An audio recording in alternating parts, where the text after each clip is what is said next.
All right. Another episode of Stretch and Chat. Stretch and Chat. Stretch and chat. I think you could really benefit from using this strap. I'll work up to it. Okay. All right, so I don't even know if these questions are good anymore, but I'll go with, this one. Just to give some context to the random people who are watching our Stretch and Chat, Cristina and I did a podcast episode. We kind of co-podcast hosted. We'll put a link to it. Yeah, she has a show called Conquer Your Sexy podcast, and then I have one called The Apex Frequency.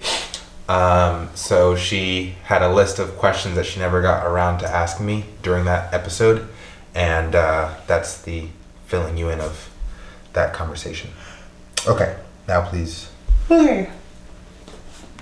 So, at the time, you had told me that there were a couple things that you were working on, and it might be interesting to just know now how you're feeling on it. The ones that I remember were sleep. You wanted to work on getting enough sleep and not oversleeping, and sleep, productivity, eating, your work, money,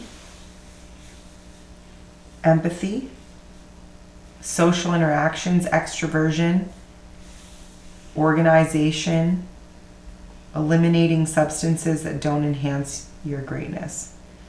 So my question was, what other weaknesses do you feel you need to eliminate in order to push to the next level? Aren't those enough? I agree. I think those are enough. Do those still feel like the same things? I mean, honestly, I think what would be beneficial for my growth is to just go down each one. So I think the first one you said was sleep. Mm-hmm. Sleep feels pretty good right now. I think it could become a bit more regulated. Acknowledging that I've been in really a mental funk for the past, it's May now, it started in the second week or third week of February. So how many months is that? 2 or 3? 2.5? So yeah, I've been in sort of a mental funk for the past 2.5 months. Getting back into the swing of things and feeling more optimistic and more back on track. My sleep is a reflection of feeling more positively about just things and the present and the day-to-day routine. So I've never had an issue with getting enough sleep. That's never been my issue. It's always been getting up earlier, and once I get up, actually being productive. And that kind of segues into, honestly, everything that you listed. You said empathy, productivity, eating. Yeah, I mean, those are all things that I'm still working on and still putting effort into mastering. I wouldn't say I'm a master in any of the weaknesses that you outlined. I see progress in all of these things. I would say that still my biggest weakness, and the thing that I have made the least amount of progress on, is being productive. And it's kind of coming to a head, in my opinion, because now it's getting to a point where we're in month 5 of the new year. We did that podcast episode in November. No, we did it in December. We did it in December, and just considering how much I wanted to get done this We year, released it in December. We did it in November. I still disagree. But you're entitled to that belief. Definitely entitled to that belief, but I don't believe so. Anyway, Okay. it was filmed and taped last year, either in November or December. Pretty sure December. And just considering how much I wanted to get done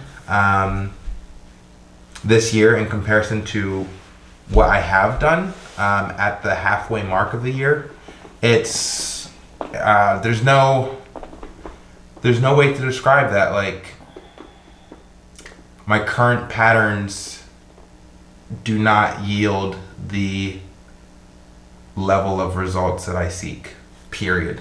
Just flat out. And you can attribute it, like you can break down everything that you wrote down, which was like, food, sleep, empathy, extroversion, all that stuff. But really, the main category of focus for me is being productive during waking hours. And it's a huge design flaw of my makeup that really needs to change, to answer your first question. Okay. I wrote here, I met you in January of 2017, and this is probably the most confident I've ever seen you in the 6 years I've known you. What do you think lends to your confidence, and what struggles have you had with being confident in yourself in the past?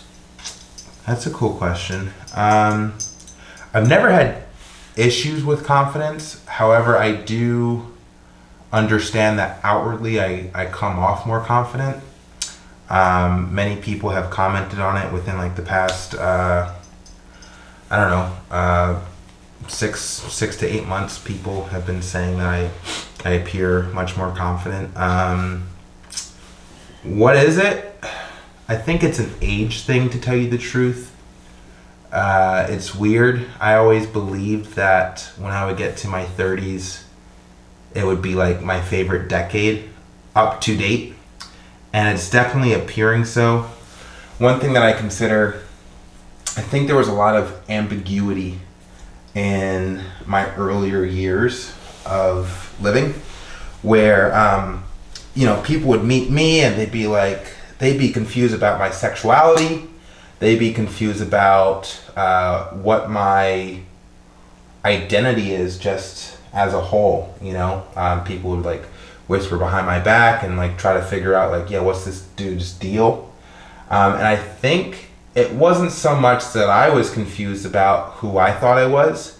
It's that I didn't really know how I wanted to present myself to other people. I thought that my understanding of who I was would not be easily interpreted by other people. And so I did not know how to, I didn't know how to be in front of people. I just didn't think that I would be understood by being myself. So instead I came off weird, I came off disjointed, kind of, Mm-hmm. you could say awkward. And then within like the past 14 months, maybe some more, I hung out with extroverts and I hung out with introverts. I hung out with pretty people and I hung out with ugly people. Not to like, well, I'll just keep it simple. And I was able to learn that like every individual, if left to their own devices, they really just want to be accepted and be themselves. Mm-hmm. And if you give them that opportunity, they just open up and they're so appreciative. So being able to take that away and just be like, okay, well, if I just apply that mentality to myself, and if I just pursue my intention of being myself in every environment, then like that's the freedom, and then that's the confidence that gets to be projected of just pursuing that. I don't know why it took me so long to realize that, but yeah, it was kind of like a coalescing of moments that occurred in a short amount of time. Makes sense.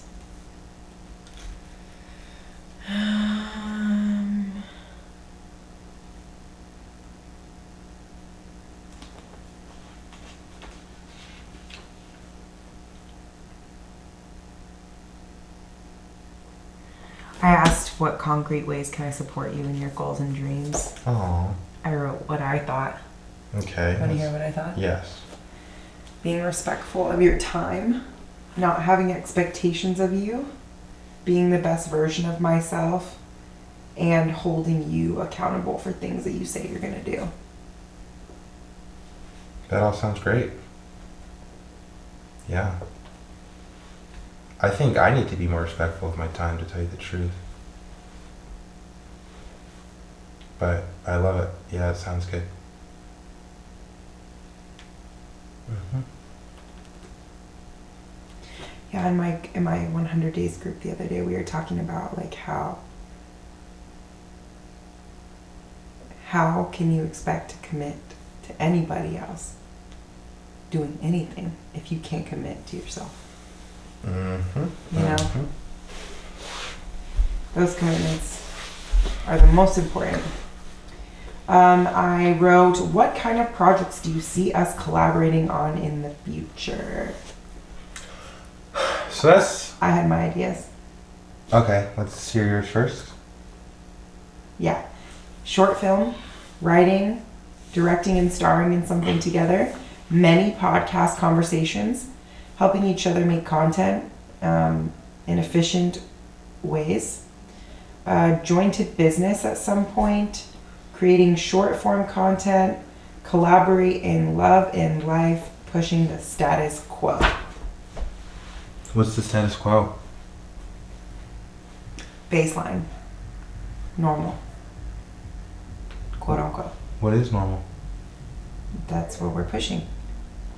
I don't understand. Pushing the status quo. Like, what does a 30-year-old black man and Latina woman in a heterosexual relationship / friendship look like? I feel like there's an idea that might exist, and I think that there's something that we can create there. Got it. The status quo. Yes. Got it. Okay. Yeah, I would say, well, this is a collaboration of sorts. Mm-hmm.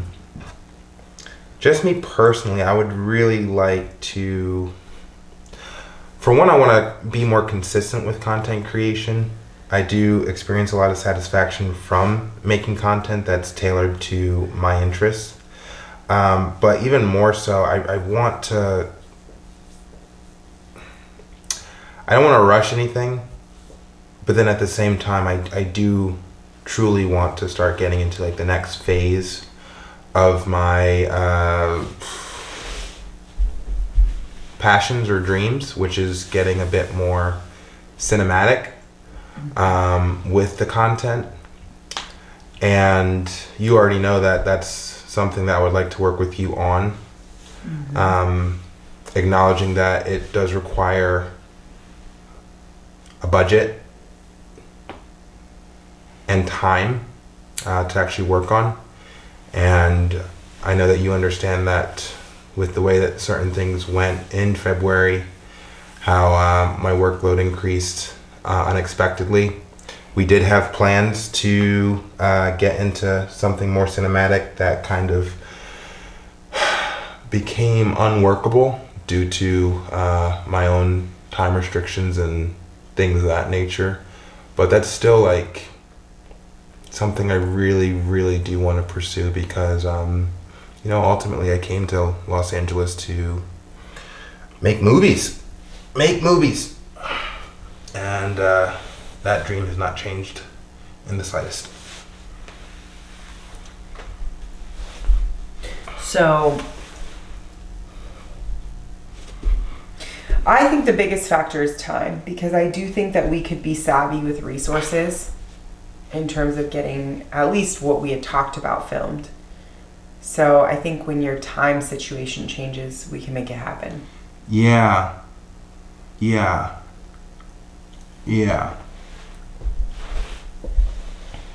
I agree. Okay.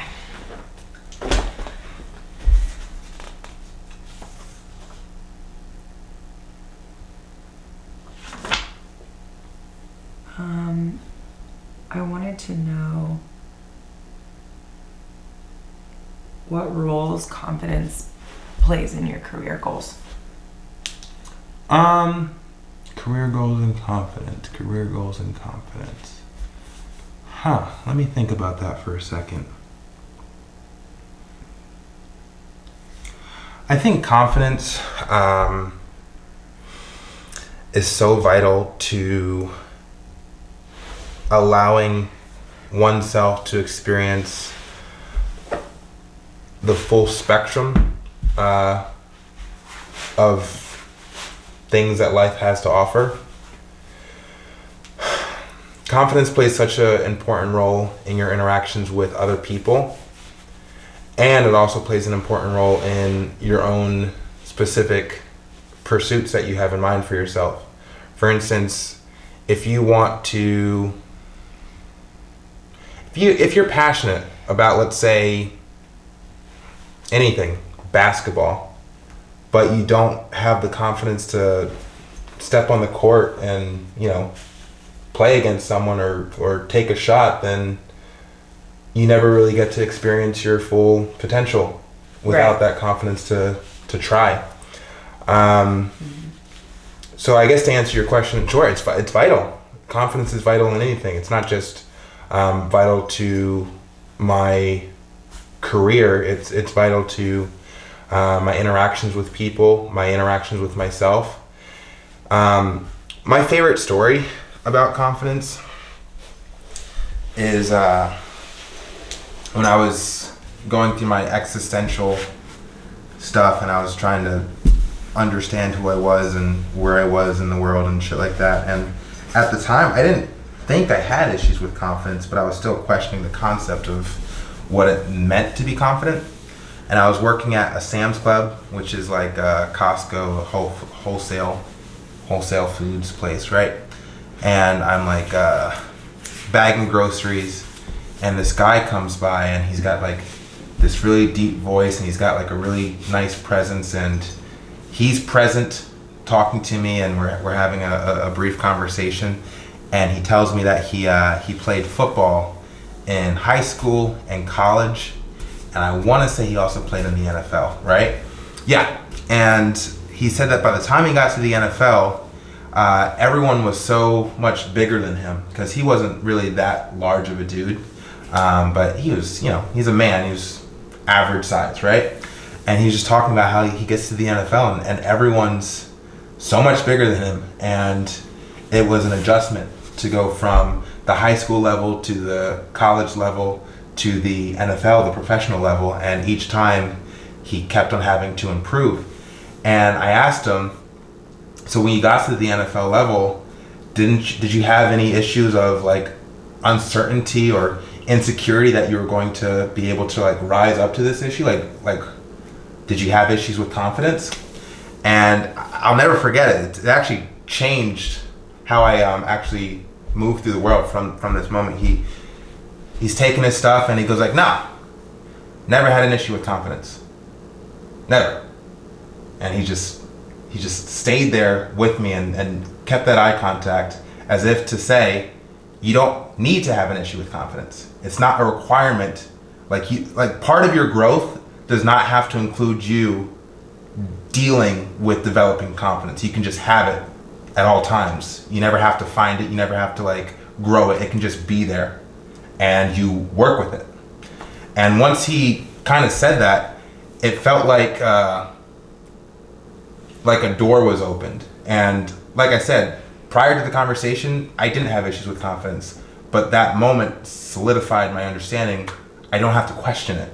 I don't have to wonder, am I confident? Am I not confident? Should I be confident? No, it can just exist. And you no longer have to try to understand it, you know? You know, my Theo, Manhattan Beach, he was telling me that from a really young age, he was always really small. And so kids always picked on him. And I was asking him about that. I don't remember what the context of the conversation was, but I basically just asked him like how he felt, you know, how that make him feel, did it make him, and he said he always knew his value. Like it never bothered him, even when he was a little kid, and he knew like he was a valuable person. He had a lot to offer. And I do think that some people innately have that though, and some people do grow it. You know, depending, but I really like that perspective. Yeah, there's also the concept of self-delusion, but that's a whole can of worms. Because like, what is confidence if you haven't proven it? You know, if you believe that you're this great something, but you haven't done the thing that you said that you're capable of doing, then what does it amount to? And then if you keep saying it and you don't prove it and you make no steps or efforts to prove it, then it does start to look like delusion.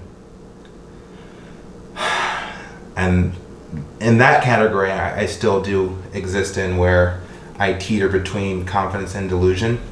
The only thing I don't feel that bad about is the fact that I know that my delusions aren't harmful to other people.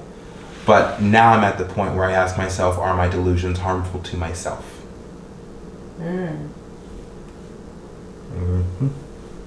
Which delusions would you consider in the potentially harmful range? I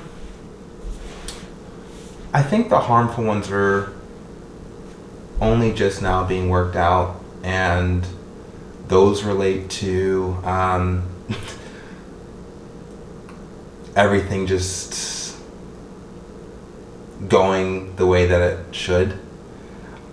For most of my life, I kind of walked around feeling predestined for success.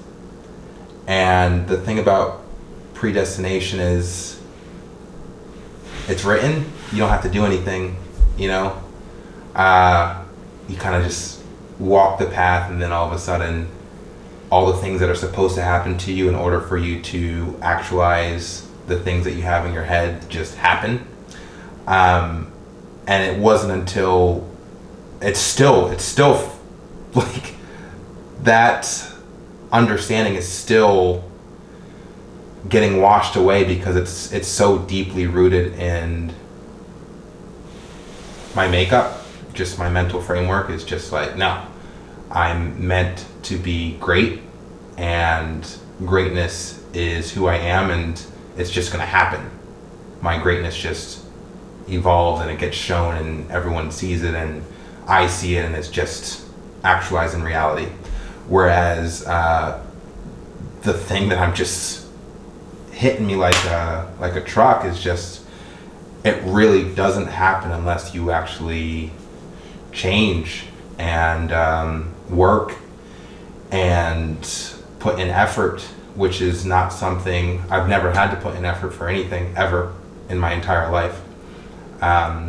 Anything I've ever succeeded at required little to no effort, and just that drastic contrast of actually having to put in loads of effort is a huge adjustment. So that's the delusion that is getting reworked, is that I don't have to do anything.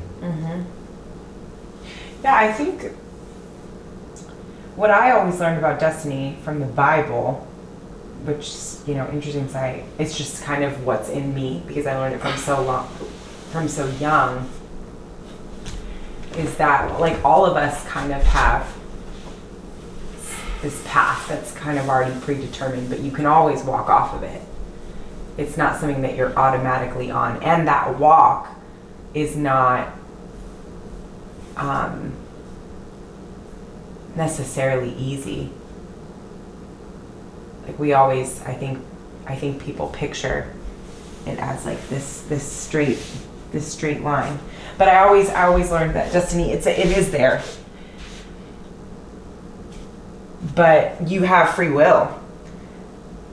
So there's always the option to do the thing that's not right for you, or to not follow your intuition, or to not put in effort. Yeah.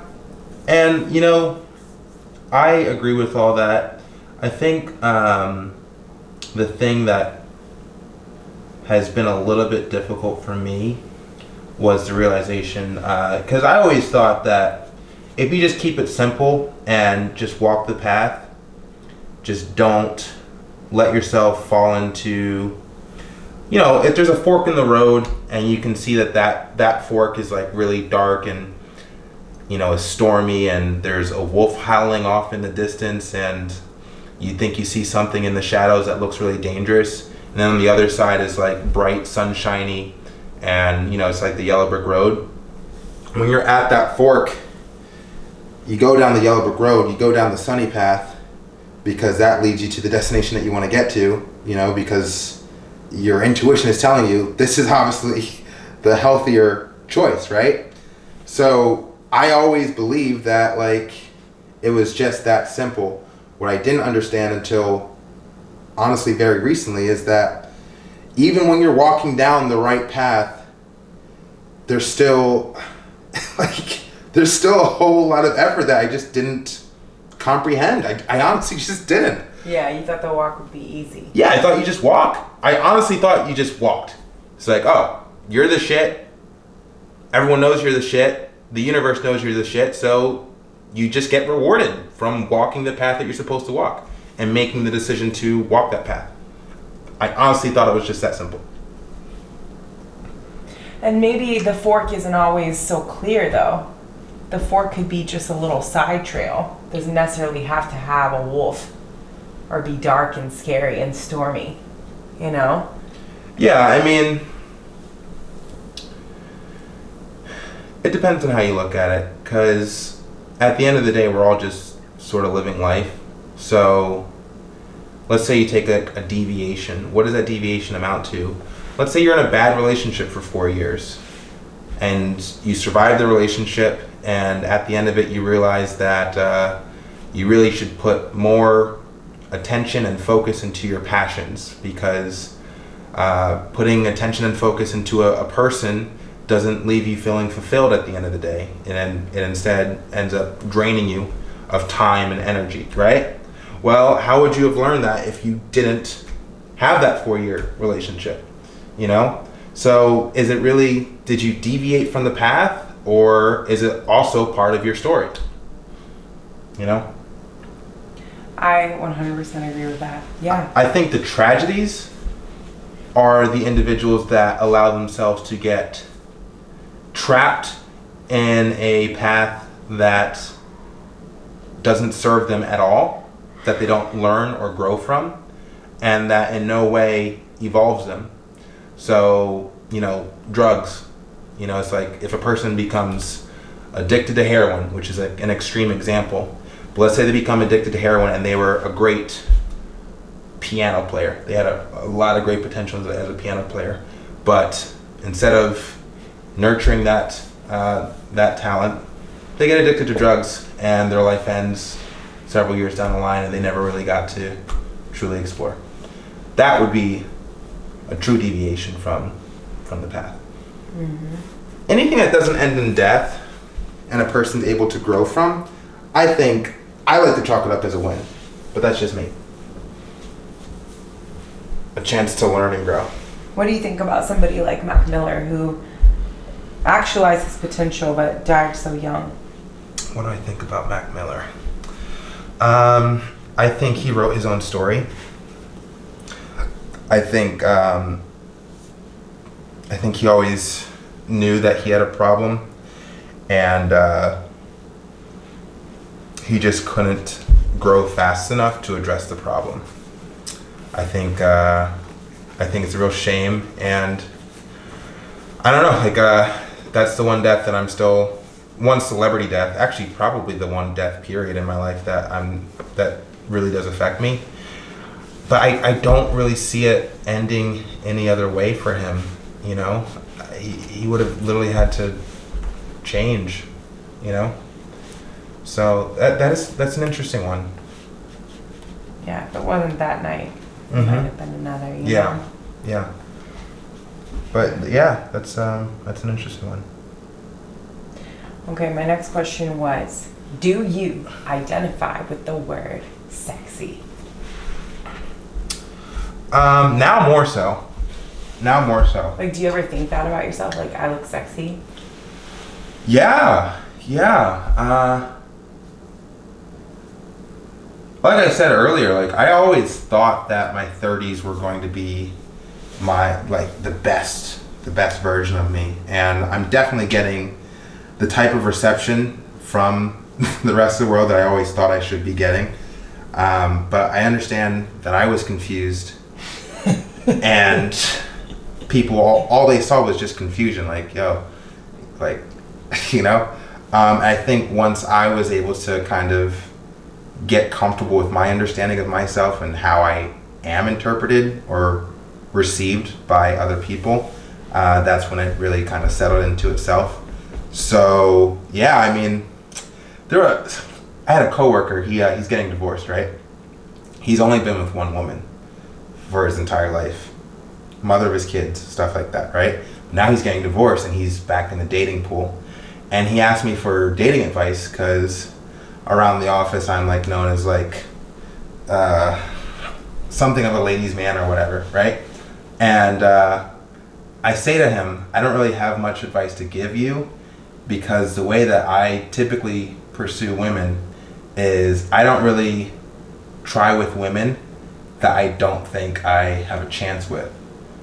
Instead, in the past, if I can look at a woman and go, okay, I can see that she likes me, or I feel that she should like me, that's when I, feel comfortable approaching them. But shortly after saying that, literally like 5 minutes, I reflected on it and I thought, well, now that I am who I am in this new stage of my life, I feel like the majority of women should be really receptive to me. I just naturally feel that that's just within me. And that's a new thought. That wasn't a thought that I had when I was like single 5 years ago. 5 years ago, I would literally assess a woman, assess her level of attractiveness, and think, okay, this chick wouldn't reject me. But now I feel myself able to, for one that's not there anymore. And it's more like there's a general consensus that if I approach anyone, man or woman, or woman, they're most likely going to respond to me in a warm and positive way. So that answers that question.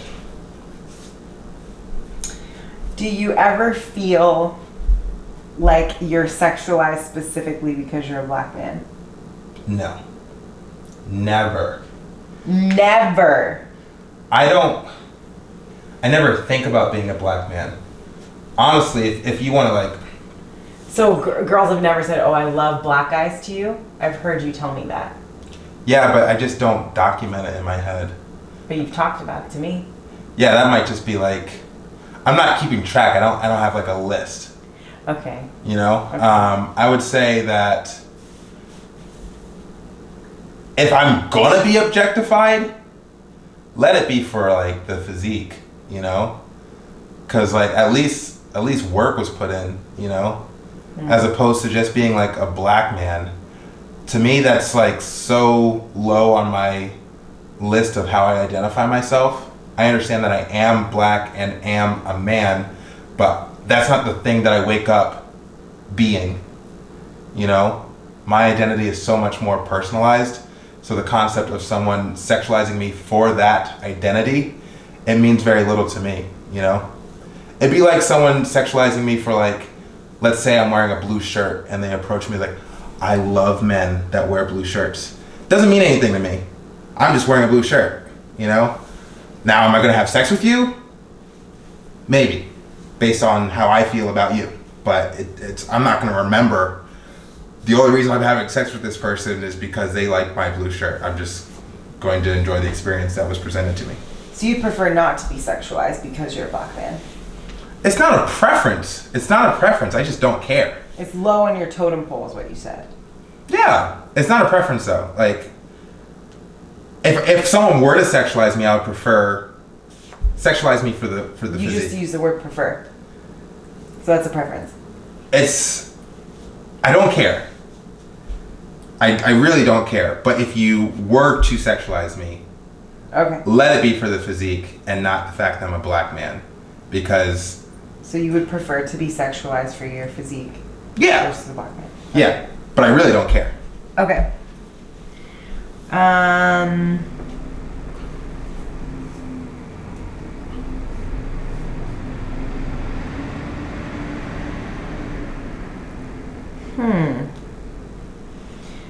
I don't know what this meant. I wrote, how does sex affect your confidence? Or is it just encapsulated in the sexual experience? I understand what that means. I get it once I read it.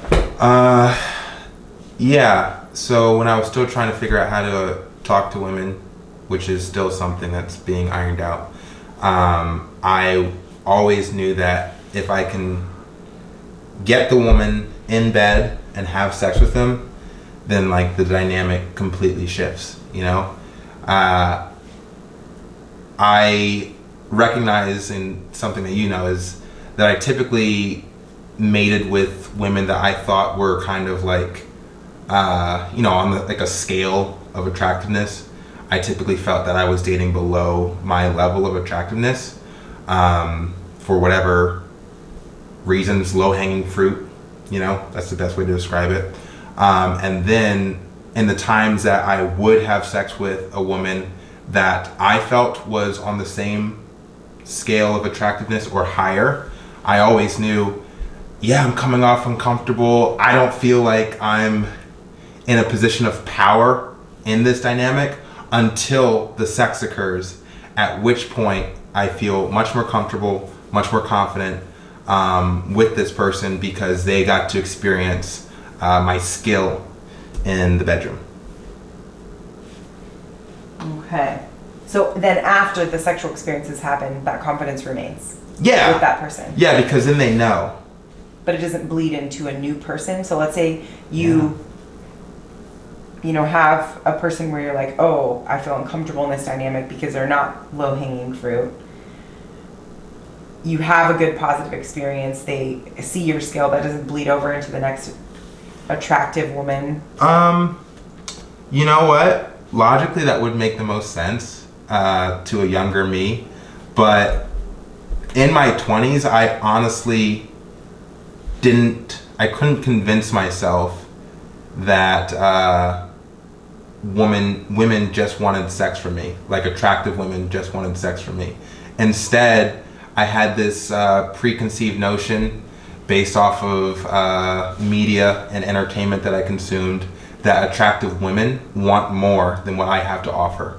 Even if I know that I'm a great fuck, I still believed in my teens and my 20s that like an attractive woman wants a man with higher value than what I have to offer. Higher value. Higher value, just higher value. More money, has his shit together, literally has his shit together. And that's what always prevented me from being able to like articulate myself well around attractive women, because in my head I knew I don't have what you want. Like I know I can show you a good time, but that's not what you want. That was the narrative I was telling myself. Yeah.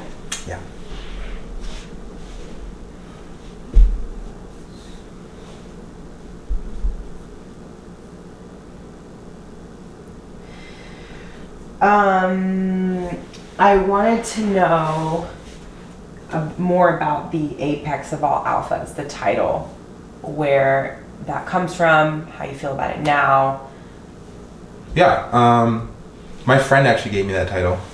He didn't give it to me, but So when a person hears alpha or apex of all alphas, they typically relate it to the normal definition of alpha, which is like leader of the pack, the main guy. If you're in a group, who's the alpha of the group? And there is there's a stereotype around that word, alpha, where it's like typically like the loudest person in the room, the person who like demands the most amount of attention, attention seeking, yada yada yada. There's all these like different perceptions of what it means to be an alpha or an alpha male. My interpretation of alpha, based off of I don't want to get too nerdy, but this is literally how I came up with the title Apex of All Alphas. I was watching this TV show called Alphas, and Alphas was a show about a bunch of people with superpowers. One individual, like, he could charge a room with anger. Like, if he got angry, he would like throw his angry cells or whatever into the environment around him, and then everyone gets charged with his energy and they all start fighting and stuff like that. Another person had the ability to like accelerate their heart rate to a point where they can move faster than other people. So it's like the perception of, it's like they're stopping time because that's their alpha ability, right? So the apex of all alphas was me watching that show and interpreting the theory of being able to do all of those things, only on a smaller level. I mean, obviously that show is exaggerated, and what they're able to do is fictionalized, but as an individual, we have the ability to charge our own selves and kind of become the masters of our own abilities, of our own innate abilities, but only if you choose to. And also at the same time, I wouldn't apply that understanding of an alpha to any individual. I think that there are certain individuals that simply don't have the level of self-belief that's required to develop an alpha mentality. And it's really a mentality more than anything else. It's not really the social understanding or the social definition of alpha or alpha male, where it's like dude, leader, pack guy, all that shit. More so alpha mentality. Believing that you are the master of your own destiny, the master of your own story, and that you are able to move through the world in the way that you want. That's really what alpha means to me. And then apex of all alphas, a friend of mine gave that idea to me because he kind of said like, yo, I want to be the apex of all alphas, and it kind of stuck, like, because I was training him on the concept of having an alpha mentality and being able to use that to kind of create your own reality. And when he said apex of all alphas, I was like, that's a great brand name. You know, it just sticks, it just stuck out, you know? And to me, it's just like the concept of creating a character around that brand name is just interesting to me. Like, I want to watch a show on the individual who calls himself the apex of all alphas. Because to me, that individual he definitely has some thoughts. I want to know what he's thinking. I want to know more about how he moves through the world. So that's where the whole brand name comes from. It's more so, to me, it presents a challenge to the self to live up to that expectation of what it means to be the apex of all alphas. Okay. Greatest physique of all time. What? Jeez, you put all these questions together? Yeah. Wow. Greatest physique of all time. You use that phrase a lot. And, you know, how, when you throw out the greatest, right? Like, are you comparing yourself to anyone else? Yeah, so I've sort of become a bit disillusioned about that concept within like the past year, because I started becoming more and more aware. For one, shredded culture, or like the pursuit of an aesthetic physique has become, I feel like it's at like the height that it's ever been. Like it's never been more present in you. No, just period. Oh. Just period. With like the way that social media is going, it just appears that there are far more people into obtaining a aesthetic physique than ever before. So that's something to keep in mind. And if you go on Instagram or any kind of social media and you just type in like shredded physiques, there are thousands, maybe not thousands, I've never seen thousands, but there are hundreds of people that look incredible, fucking incredible, right? Then when you become aware based off of additional, like you can go down a rabbit hole of anything. If you develop an obsession of something, then the world kind of opens up in that one topic that you become obsessed about, right? Mm-hmm. So I became aware of like, okay, steroids is actually a thing that, like I thought steroids were just used by like a small percentage of people, right? But when you actually get into the world of bodybuilding and aesthetic physiques and stuff like that, the percentage of people that are actually using steroids to obtain their aesthetic physique is a lot greater than you might have initially believed. What do you think it is? What? The percentage. I have no idea. And that's the point. You don't know. You can look at a physique online and go like, oh my God, that guy looks amazing.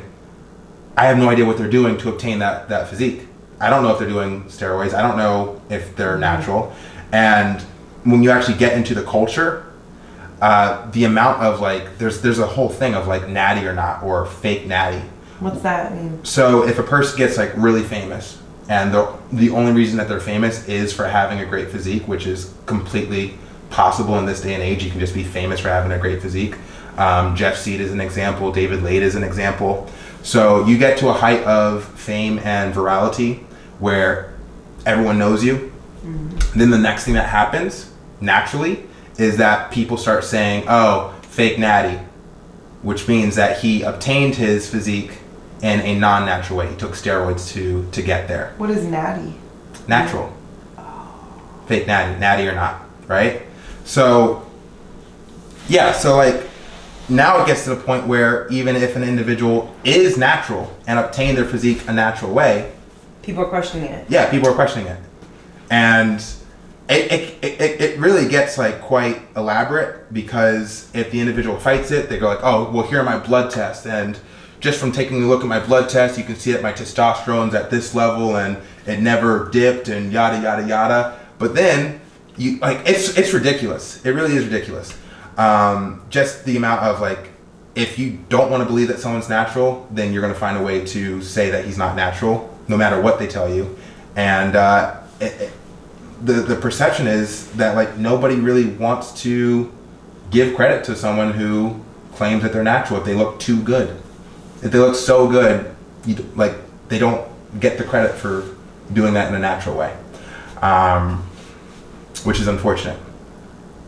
With that being said, I have modified my pursuit to obtaining the greatest physique that I am capable of achieving with my genetic potential, but not really going beyond that, you know. And to take steroids and become not natural would be to go beyond my genetic potential. To also kind of add to that whole goal of having the greatest physique of all time, it also falls in line with like the individuals that we can like point to that have memorable physiques. It kind of falls in line with that, where like Bruce Lee, he doesn't have the greatest physique of all time, but his physique is remembered.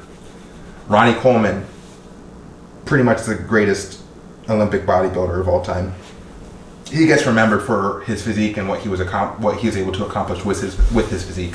There are other individuals like Ziz. Ziz was like pretty much like the first social media influencer who got famous for having an aesthetic physique. So ultimately, tying in my physique with a personality and a brand, and having that be sort of just being in the Mount Rushmore of physiques to be remembered would be the goal. Makes sense. Yeah. Would you ever consider getting any sort of formal education in the fields in which you're interested in? Absolutely. What do you think? Nutrition and kinesiology. Okay. Yeah. Cool. That was all I had. Nice. Wow. Yeah, I went a totally different direction than you did Yeah. for the podcast. Yeah. Yeah, but that would have been mine. Wow. I like that. That's a good episode. Yeah. Well, we did it. We did it. You saw it here first. Not as good audio equipment, but those are some good questions. Yeah. Next time that we do a podcast together, I want to run it. Okay. You ran the last one. Well, we could do it more shared, but it could be like mainly me. Are we done stretching? I think so. Yeah, I actually have to get back to work. That was interesting.